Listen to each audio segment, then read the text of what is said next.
I can't believe we've actually reached this stage, 4K 240Hz. Indeed, the Samsung Odyssey G8 Neo is what we have on review. In the UK it can be found for £1,100 and in the US $1,500, which actually makes it surprisingly affordable given its specifications. Now it also has a mini LED quantum dot VA structure, which has full array local dimming, HDR support and a supposed 2000 nits peak brightness, and also AMD FreeSync Premium Pro. In this review you can see if it's actually worth this price tag and how it compares to some of the alternatives. So to kick things off, I do want to quickly commend Samsung for including two HDMI 2.1 ports and a singular DisplayPort 1.4 input with DSC, all of which are certainly appreciated and allows you to fully utilize the monitor's max refresh rate and resolution. Indeed, if you're a console gamer, you'll be able to achieve 4K 120Hz with VR support, and as for PC, you'll be able to achieve 4K 240Hz and up to 10-bit, which is certainly great and therefore means that the ports are not limiting the monitor's performance. Speaking of which, let's jump straight in and talk about its gaming performance, and here I had it objectively tested when it comes to its input lag at 2.6 milliseconds, and that is with low input lag mode enabled. Now you might see two other figures, 7.3 milliseconds and 7.7 milliseconds, which relate to low input lag mode off and VR control on. Now what are these two modes and why on earth would you ever run them? Well, quite simply, if you were to enable adaptive sync, be it on a console or on a PC, it will automatically grey out and disable low input lag mode, at least at the time of filming and using the current firmware. And as such means that you're going to be running 7.3 milliseconds of input lag with this monitor. Then if you were to enable VRR control, which effectively tries to aid lower frame rate when VRR is enabled, you're looking at a tested 7.7 milliseconds. The two figures over here are one of the slowest that I've tested to date, and is actually quite disappointing for such a pedigree of a monitor. Indeed, that means that if you do want to benefit from a tear-free gaming experience, you're going to be having to result with pretty high input lag.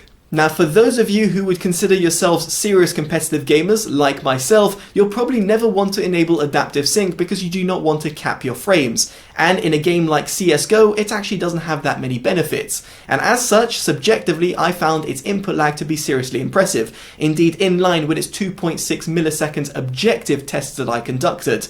My mouse clicks were very much responding very well, and I didn't feel hindered in terms of the overall input delay that this monitor was able to achieve. So moving on, we get onto its response time, and here I will say it's actually very impressive. On its standard mode preset that you can select through the OSD, you'll have an average initial time of 3.06 milliseconds, which is actually very low. Now pay attention for the RGB overshoot as we switch over to the faster mode preset. You can see a lot more orange and red on your screen, and yet the average initial time, which is the average G to G that you can find on the bottom left hand of your screen, has dropped down to 2.25 milliseconds. As we then move over to extreme, you can see this then further drops down to 2.02 milliseconds. But what about this RGB overshoot? Well, via the UFO ghosting test, you can see the different mode presets at 240Hz. And indeed, on the extreme mode preset and in darker shades, you can see a little bit more purple trailing. In my case, playing a game like Destiny 2, I did notice it, therefore dialing it down to faster. However, in playing a game like CSGO, I felt that running on extreme was perfectly doable. And therefore, the response time, no matter what sort of mode I was running on, was still very impressive, specifically on the higher extreme mode overdrive. Now you might have also noticed MBR, which stands for motion blur reduction, and indeed this will limit the peak brightness, which we'll touch upon further down in this review.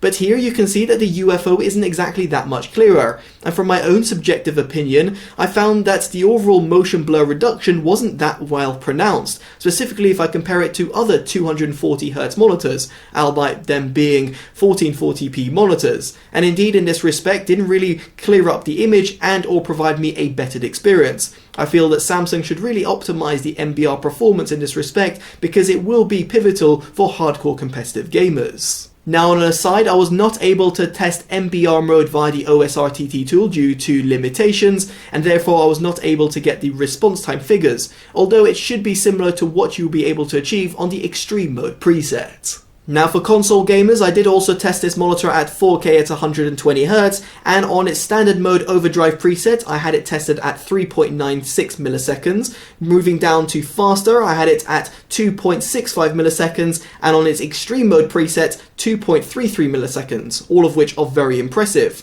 Yet again, in terms of the UFO ghosting test, it's pretty much the same sort of behavior at 240Hz. However, at 120Hz, the MBR mode preset seems to do a little bit of a better job clearing up that UFO. So with that out of the way, what about when it comes to its VR technologies? Well, here on my RTX 3080, I was able to run it over DisplayPort and indeed run NVIDIA G-Sync, therefore unofficially. Now in my case, I did notice a little bit of flickering when Adaptive Sync was enabled only. In other words, when VR control was disabled. When I did enable VR control, suddenly those small little flickerings seemed to completely disappear, and therefore resulted in a better experience. However, do bear in mind what I did mention in terms of its input lag. Now nonetheless, I did put it through its paces on Destiny 2, so therefore I had NVIDIA G-Sync running with VR control enabled, 240Hz, 4K and HDR, all of which were simultaneously running in tandem and had no problems whatsoever when it came to black screen issues or indeed any sort of flickering. Now of course your setup might be different from mine, but in most cases you should be able to run NVIDIA G-Sync, at least with an NVIDIA GPU, or of course AMD FreeSync without any sort of problems, no matter the GPU that you're running, of course if it is relatively modern. Now I say this because you are looking at a 4K 240Hz monitor, and in my case with my RTX 3080, which I would consider a pretty powerful GPU, it struggled to consistently output 240Hz at said resolution. Indeed, it is somewhat of a struggle even at 1440p with Destiny 2 with its maxed out graphics. But of course in a game like CSGO, which is somewhat potato looking, it'll be a non-issue. This is somewhat food for thought and something that you should consider prior to buying a 4K monitor. So moving on, we get on to its HDR experience, and before jumping into that, I should mention that local dimming can be enabled through the OSD, whereby it's available in both SDR and HDR, which is certainly appreciated. Now, there's 4 different options: off, auto, low and high. The latter seem to be the best out of the bunch, providing much better contrast ratio, while by auto wasn't quite sure what it was doing. Now in a game like Destiny 2, it did certainly give you a bettered HDR experience, and indeed the monitor has got full array local dimming with a whopping 1196 zones, therefore fully adjusting the quantum mini LED structure. However, Samsung claim that you'll get HDR 2000, therefore getting 2000 nits in terms of peak brightness. I'm not really sure how they've got this figure, because from my own test that I conducted, I noted a peak brightness of roughly 1100 nits, which is actually in line with Simon from TFT Central, a very much trustworthy source when it comes to monitor reviews. And as a result means that this monitor cannot hit its claimed HDR 2000 specification. It might also explain why display HDR 1400 has been omitted in terms of marketing and throughout the manufacturer's website, and also why you see no sort of mention of display HDR 2000. I'm not even sure if that sort of certification exists. Ultimately, what I'm trying to portray over here is that the HDR experience is very impressive, but the HDR 2000 claim that the manufacturer has seems to be far off from what you'll actually be able to achieve. Now, to round off the gaming section, I would like to have a quick word about its form factor, and here it runs a 32-inch panel that is pretty aggressive in terms of its curvature, sitting at 1000R. Now personally, I would have much preferred a flat panel instead, because for hardcore gaming, you do not want that field of view to be somewhat changing when you're panning around shots. Of course, for casual gamers, that slight bit of increased immersion might be appreciated, but do let me know your thoughts down in the comment section below, because of course this is a very subjective matter. Now on the subject of its panel, let's talk about its overall color accuracy, and indeed this monitor operates a VA panel with quantum dot technology. It has a dedicated sRGB mode that you can select through the OSD, and in said mode I had it tested with a gamut coverage of 90.1% sRGB and gamut volume of 98.6%. You can see below how it compares to the sRGB standard. As for the average DLTE, it sits at a disappointingly high 2.52, with the maximum sitting at 5.75. Indeed, that seems that out of the box the sRGB emulation mode isn't quite optimized. Its contrast ratio, on the other hand, is very impressive at a tested 2782 to 1, with a measured white point sitting at 6813 Kelvin at 100% in comparison to the 6504 Kelvin target. As for its gamma curve, there's a few different modes that you can select through the OSD, and in mode 1, I found it to be a little bit off from the 2.2 standard. Now, if you want your colours to pop a little bit more and indeed unlock the wider colour gamut of this monitor, you'll want to go on one of the other picture modes. In the custom mode preset, I had its gamma coverage tested at 98.8%, with its gamma volume sitting at 134.3%. You can see here how the Adobe RGB and DCI-P3 modes have positively been impacted. Below you can see how, yet again, it compares to the sRGB standard. Given that we are no longer aiming at the sRGB standard, it's no surprise to see that the average delta E and the maximum delta E have gotten worse in comparison to the sRGB standard, sitting at 3.4 and 6.97 respectively. As for the measured white point, it goes to 6827 Kelvin at 100%, which is perfectly acceptable. And as for its gamma curve, it still is off from the 2.2 standard, and note this was yet again tested in its mode 1 preset. Now, its raw color performance is a little bit disheartening, specifically for image editors and video graders. Bearing in mind the results that I shared were non-calibrated, so of course you could be able to achieve better results, at least if you had a own calibrator. Of course that adds to the overall expense. Aside from this, the monitor has got a VA panel and therefore does suffer from a little bit of clouding, at least in comparison to an IPS alternative. Nonetheless, the manufacturer has tried to optimize it the best it could via its quantum dot technology. On that note, however, the monitor does suffer from some horizontal scan lines at 240Hz. When I moved down to 120Hz, it seemed to completely alleviate the issue, but therefore defeats the point of getting a 240Hz 4K monitor.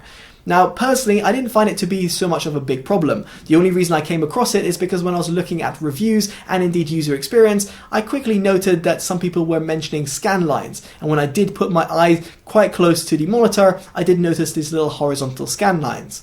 Now, on one hand, you could argue that it's a premium monitor and therefore you shouldn't expect any sort of scan lines whatsoever, while on the other hand, you could argue that you will have to be really looking out for it actually to be noticeable. From my own subjective opinion, while browsing or indeed gaming, it didn't throw me off in any slight shape or form. But of course, that is very much subjective, so do let me know what you make of those horizontal scan lines down in the comment section below. Now, subjective opinions out of the way, let's talk about the objective data, and by that I mean its overall brightness figures. Here you can see that the max HDR brightness does indeed sit at 1074 nits, at least from my own test, and as for its SDR brightness, and also that includes sRGB, it is not capped and gets up to 317 nits, which will certainly suffice for a lot of consumers. It does also get all the way down to 30 nits, which is very impressive in terms of the amount of headroom that you've got. As for MBR, it will cap it at 237 nits, and as for the local dimming modes in low and high in SDR, I noted 523 and 496 nits respectively. Now, this does perfectly bring me onto its backlight bleed, and across the board it's actually pretty impressive. It's no surprise given it has a VA panel, and it's something that it really holds in comparison to IPS alternatives. Now, it's worth considering that these images were taken in a pitch black room in SDR with the variable backlight disabled. If I were to enable the variable backlight, it becomes absolutely black and therefore means it's impossible to take a photo of. As for its brightness uniformity, it is pretty well across the board, at least on my tested panel, and bearing in mind this is somewhat panel lottery. So moving on, we get onto the monitor's OSD that can be accessed through a set of physical buttons found underneath the monitor. It's a shame the manufacturer has not integrated a joystick because it would have made it far more intuitive to use. Nonetheless, the OSD is very comprehensive. You've got the different response time modes that you can select from. Adaptive Sync, if you were to enable this will grey out a few options, including low input lag mode. Then you've got the virtual aim point and also infinity core lighting, the RGB lights that reside at the front and back of the monitor. They can also be customized, whereby you can disable the front and only have the rear running, or of course disable them altogether. As for the lighting effects, there's a few different ones to choose from, including, let's say, rainbow, and as for the static, you've got different colors that you can choose. Going back into picture, you've got different picture modes, including custom and sRGB mode, which are the two that I personally used. And then here you've got different brightness, contrast, and sharpness settings. Within the custom mode preset, you will also have full color control. So in other words, you can adjust the RGB values, and also you've got the gamma mode. This is also present in the sRGB mode, so that's great to see, although the tests that I was conducting were done on the gamma mode 1, as I did reference before. Then you've got eye care and also the ability to look at the built-in calibration report from the manufacturer. Then you've got PIP and also on-screen display settings. And then as for system, you have got the local dimming options, including with the dynamic brightness if you were to enable or disable that. Now as for volume, this is only via the 3.5mm jack. This monitor does not have any built-in speakers, worth considering if you're going to be gaming, for example, on console.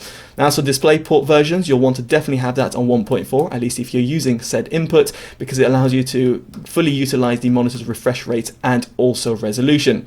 VR control is currently grayed out because we do not have adaptive sync enabled. If we were to enable it, you'll have the ability to enable or disable VR control. Elsewhere, you've got self-diagnostic software updates, this is via USB, and some further information about the monitor, be it in terms of the model code or indeed the refresh rate and the resolution that it's currently running at. Now moving past the monitor's OSD, I should mention its design, and here it's got a white finish at the back, a triangular look in terms of its stand, and also has got a 1000R curvature, as I did mention before. Elsewhere, it's got a 3-side borderless design and a stand that also provides height, tilt, pivot, and swivel adjustments, all of which are certainly appreciated. However, the built-in stand is pretty flimsy, and by that I mean a slightest touch on the monitor or indeed adjusting the monitor's OSD or even raging on a game will result on the monitor wobbling on your desk. Not something that I've noted in some of its rivals and including previous Samsung Odyssey monitors. So with all that in mind, it brings me on to my verdict of the Samsung Odyssey G8 Neo. And while it does have a few limitations, it is severely undercutting its rivals by offering 240Hz at 4K and giving you a very responsive panel, and arguably class-leading one too. Better still, it's got full array local dimming and a fantastic HDR experience, albeit hitting lower than the HDR 2000 claim from the manufacturer. As such, it gets my performance awards. Now I can see myself recommending the monitor, but not wholeheartedly going out there and saying you should go out and buy it, because of the flaws that I've mentioned throughout this review. Indeed, it has a wobbly stand, the sRGB color accuracy is a bit lackluster, the HDR does not hit 2000 nits that the manufacturer is claiming, although still is very impressive at 1100 nits in real world scenario. VR control adds a significant amount of input lag, therefore will be of disappointment for those people who want a tear-free gaming experience, and worse still, it also has those horizontal scan lines at 240Hz. So I'd be intrigued to know if those flaws are going to be a deal breaker for you, and or if 240Hz 4K panels are something you'd even consider in the first place. Let me know in the comment section below. Now, of course, if you've liked this independent detailed review and want to see more from the channel, definitely do consider dropping a like, subscribing, and hitting that bell notification, all of which are greatly appreciated and allows me to continue delivering honest reviews like this one. As such, I've been Totally Dubbed, and I'll hopefully see you in the next one. Take care of yourselves, and goodbye.